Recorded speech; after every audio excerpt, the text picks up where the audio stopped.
I thought I'd change things up a little bit today. Hope you guys don't mind. I had a whole message prepared, and yesterday I was out with my kids, and the day did not go as I intended. It was not one of my better moments. And as I was driving home, I was thinking over the message that was prepared, and I was thinking, this message, we've been talking about parenting, and it just seems a little preachy.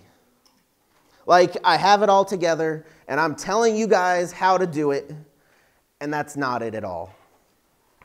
Because the truth is, I'm a parent just like everybody else, and I mess up just like everybody else. I am not by far a perfect parent. And so I wanted to come down and just talk to you as a fellow parent. Just have a discussion, if you will. Because I don't want any of you to feel like you have to be a perfect parent. If you think that you are a perfect parent or that you were a perfect parent, well, I'm sorry to tell you, you are sadly mistaken. As great as your kids may have turned out or are turning out, it's by the grace of God. That is the best that we can do, is to offer our meager offering to Him and trust that through His grace, He will make beautiful things from it. Today I want to talk about our family culture. We each have a culture in our families. We generally understand culture as on a global scale. You know, there's a different culture in China than there is in the United States. But even in the United States, there's a different culture down south than there is up north.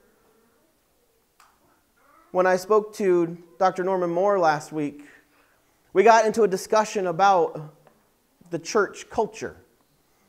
And he said that our church, he could tell, was a friendly, loving church. A church that was very family-oriented. And that culture isn't everywhere. Cultures are different no matter where you go. I've traveled across the country and I've seen drastically different cultures in states that are bordering each other even. Some places you go in the world, people are greeted with a kiss, and that's normal and that's expected. Here in Beulah, if you were to kiss a stranger on the street, the police would probably be called. In some places, it's expected that you're going to refer to people as sir and ma'am. In others, that's considered way too formal, and people kind of look at you funny. Some places are very formal and dedicated to hard work, and some are more laid back and more casual. One isn't right and one wrong. It's just the culture, the expectations of people. And your family has a culture. Even if you don't recognize it, even if you're not trying, your family has a culture. The question is, what is your family culture? What are the priorities within your family? What is emphasized? What is critiqued and chastised? But more important, what do you want it to be? Because that's the real question. No matter where you are, you can always change. You can always go in a different direction. So it's more a matter of, what do you want your home to be like? What do you want the culture to be in your family? This is the question that Joshua posed to Israel in our scripture reading today in Joshua chapter 24. There are Bibles in every row in case you guys want to follow along in Joshua chapter 24.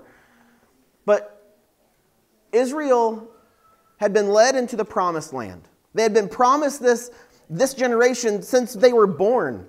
They had been hearing about this great land that God had for them. And finally they crossed over, and God systematically walked through each city and each people, and He brought them victory. And when it was all said and done, and they were settling into the land, this was the challenge that Joshua gave to the people. In Joshua chapter 24, starting with verse 14.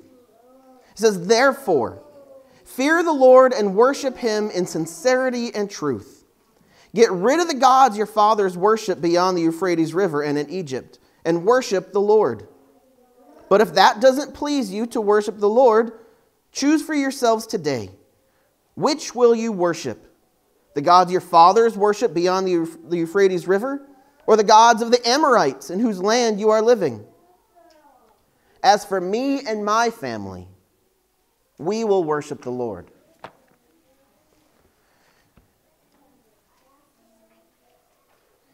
And it's important to delineate. Because whether you are trying or not, you are setting up a culture in your family.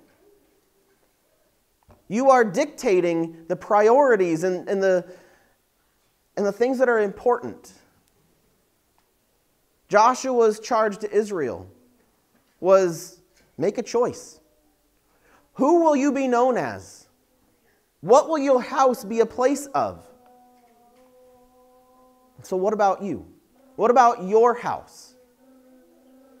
If you had to finish this sentence, how would you finish it? Our house is a place of what? Some houses, they would say our house is a place of scholarly achievement. We will be on the honor roll. We will be the smart people. We are going to have all the answers, and that's what's important. Some houses would say our house is a place of athletic excellence. We will be the MVP. You will play sports, at least 2 of them, and you will excel at them. Some, our house is a place of artistic greatness. Maybe some houses say, we didn't plan it this way, but our house is a place of strangers. Nobody really knows each other. Or maybe our house is a place of dysfunction. Nobody plans to have a dysfunctional family. Nobody sets out and say, you know what? I think we should just yell and scream anytime we talk to each other. I want to have a bad relationship with my kids. I want them to resent me. That is my goal. Nobody sets out to have a dysfunctional family. But no matter what you're doing, you are setting up a culture in your family. Whether you're trying or not, you are establishing a culture. And now I know you're not a perfect parent. I know I'm not a perfect parent. But we can always improve. We can always seek God and His plan for our family.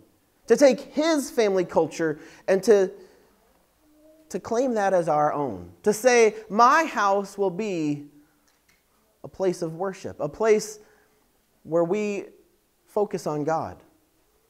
So I want us today to look at God's family culture and what that looks like.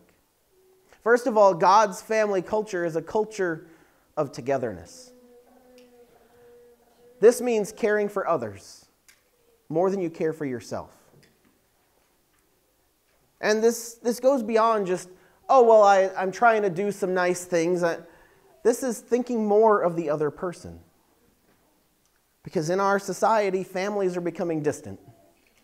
They're becoming separated, and they're becoming strangers in their own homes. It's really not anything super modern. It's been happening throughout the centuries, but I think it's been happening more as of late. But we can even look all the way back to Genesis to find dysfunctional families. Cain and Abel are the picture of dysfunction. Cain was jealous of Abel and everything that he did. And so he figured to solve this problem, I'll just get rid of him. And so he killed his brother. And when God came to him and he asked him, where's your brother? God didn't need him to answer. God already knew. But his answer is telling. God asked him, where is your brother? And he said, am I my brother's keeper? Am I responsible for him? Am I supposed to keep an eye on him?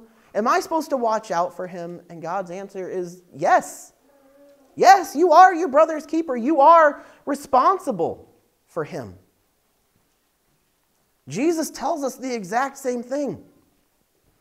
In the New Testament, when Jesus was charged by the leaders of the church, they said, "You're eating with these sinners and these tax collectors.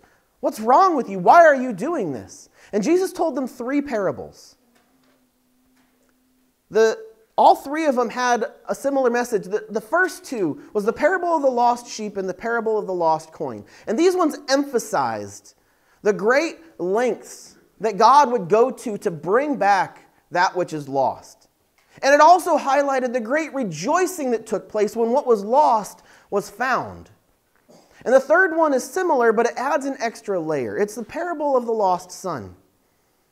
And in this parable, the son comes to the father, the youngest son, and he says to him, "I just want my inheritance. Just give me my money and I'm going to go." And that's precisely what he does. His brother stays behind to take care of things. And the father sits there and waits and watches for his son to return. In the end of the story, we get the same as at the end of the other parables, where what's lost is found and there is great rejoicing. But this one's different. Because everyone who was there present, everyone would have caught the difference between that parable and the other 2. Because they knew the family responsibility. The responsibility was on the brother, the older brother, to go looking for that younger son, to bring him back, to do the searching. But he didn't do it. He made no effort to go find his brother, and when he returned, he wished he hadn't.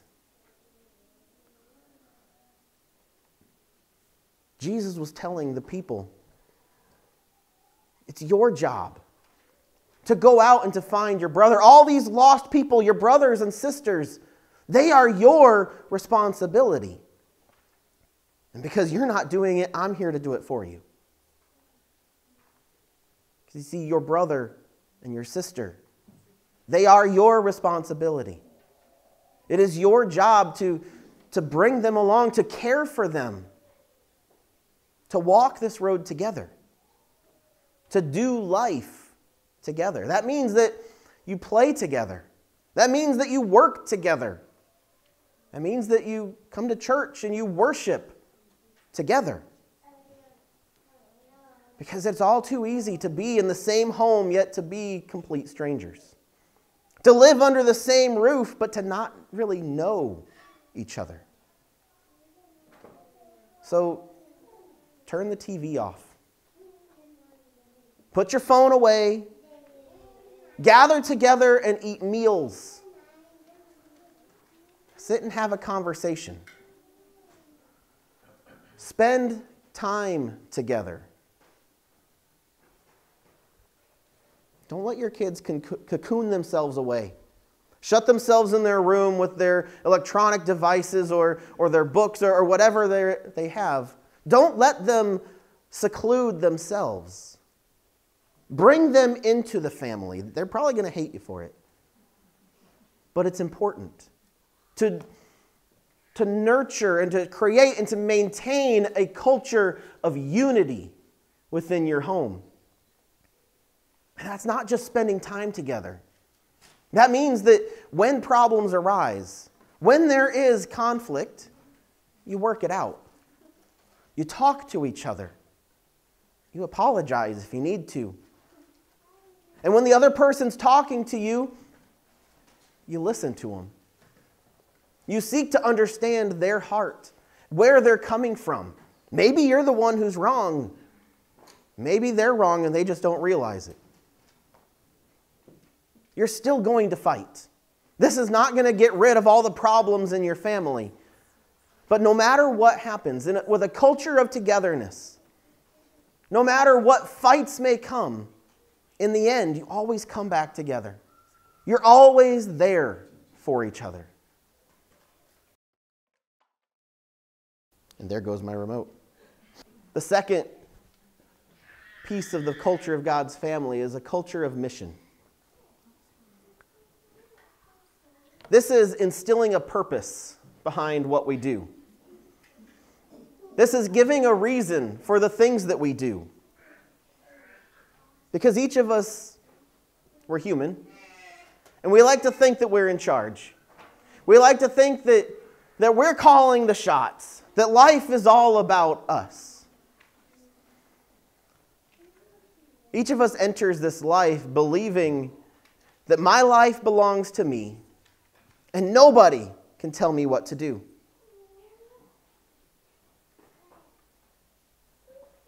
With a culture of mission, it's important that we ourselves believe and that we teach our children. Life isn't about you. Life isn't about getting what you want. Life isn't about doing what you want.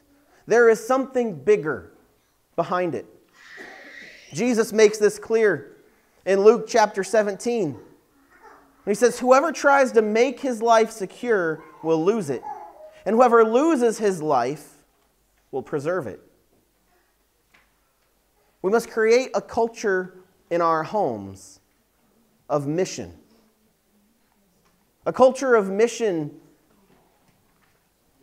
shows our kids that there's more to life than what we can get out of it.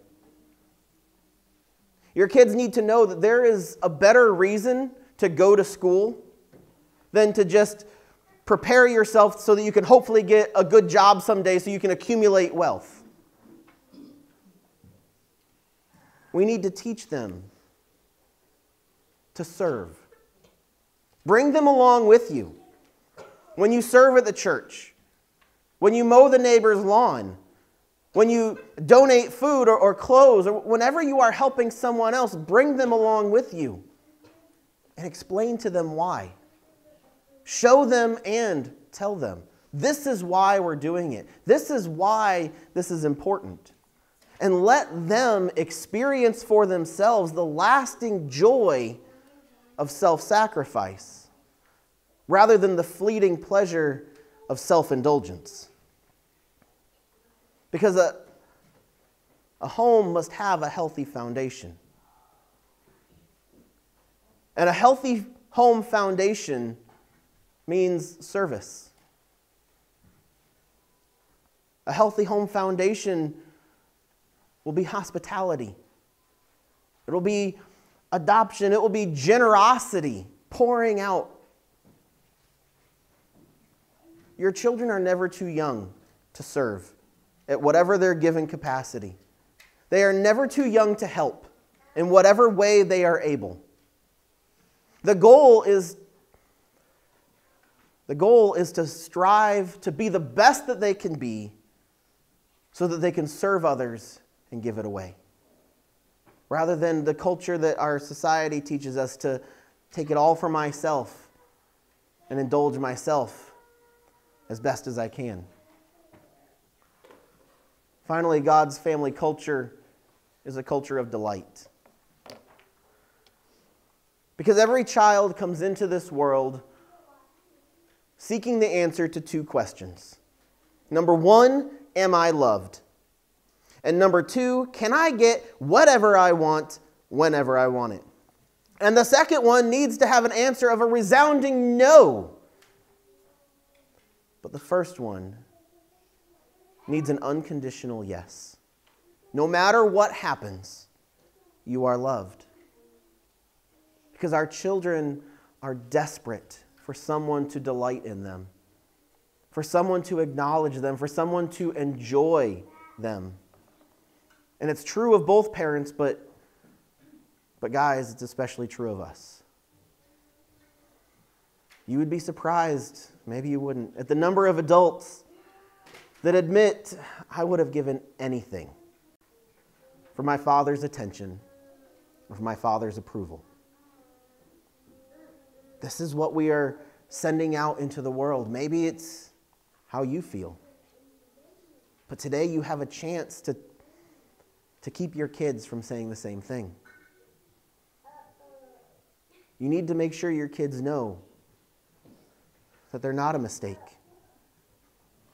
that they're not an inconvenience. Tell them, but more importantly, show them that you enjoy them, that you want to be with them, Spend time with them. Make your home a place of laughter and joy. Tell stupid dad jokes.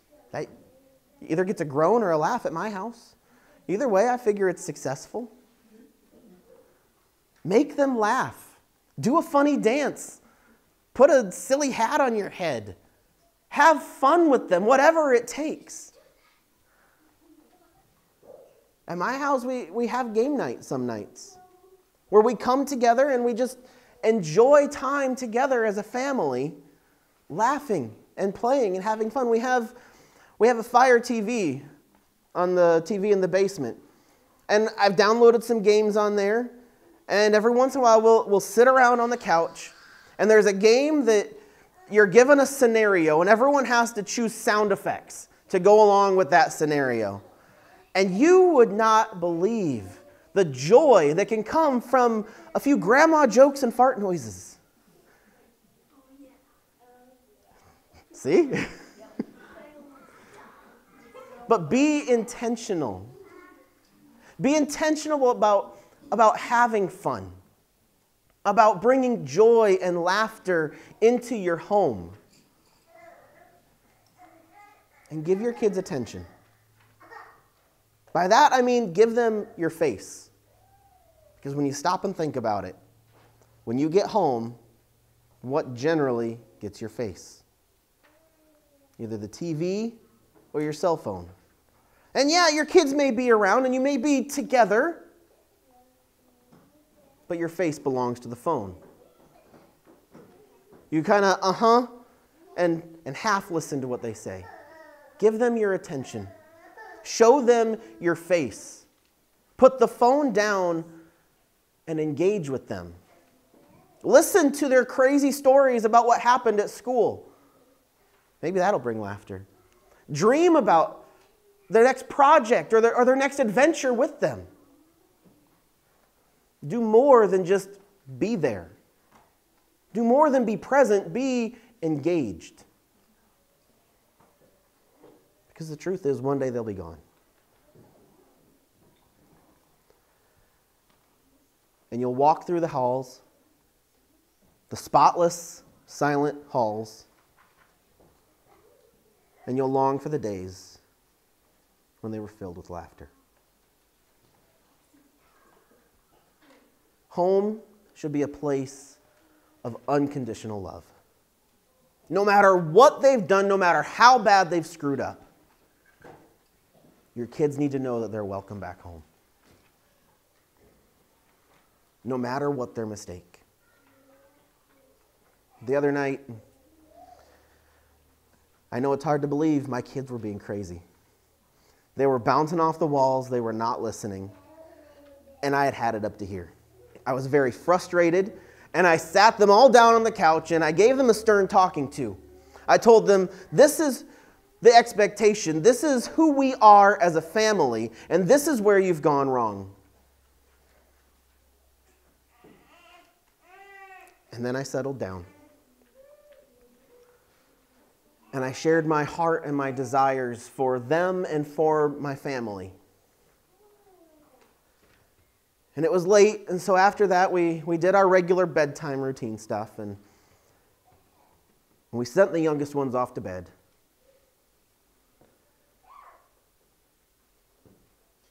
And I sat there,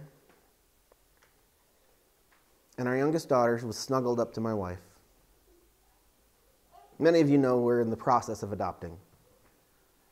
And that very day, we had received paperwork, affidavit for intent to adopt or something like that, basically telling the court, yeah, we really want to do this.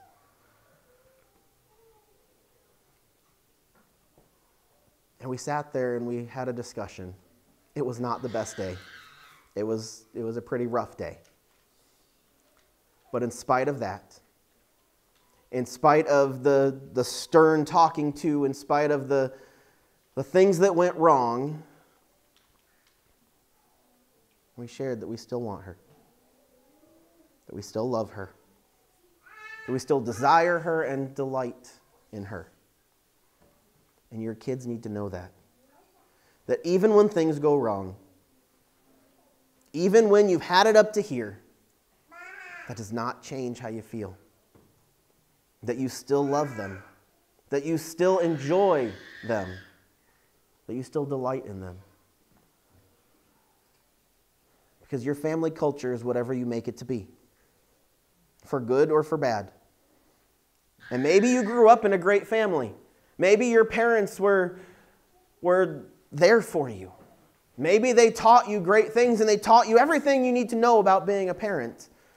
If that's the case, then continue to follow their instructions. Continue to follow the example that they set.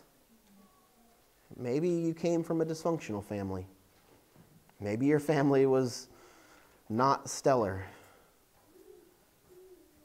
And you grew up in a bad family culture. It's your choice what culture you're going to pass on to your kids. If you grew up with a bad family, by default, that's what you pass on. You share what you know. I spoke a couple weeks ago that the tendency is that we become our parents. My mom's becoming my grandma and my sister's becoming my mom. And that's generally the way it goes. Unless you make a conscious decision to do otherwise. And if you grew up in one of those homes that you knew it wasn't quite right, today is the day to make that conscious choice. And to say, I'm going to do better. I see where my parents went wrong. I love them, but I'm going to do better. And I'm going to create a positive culture in my family.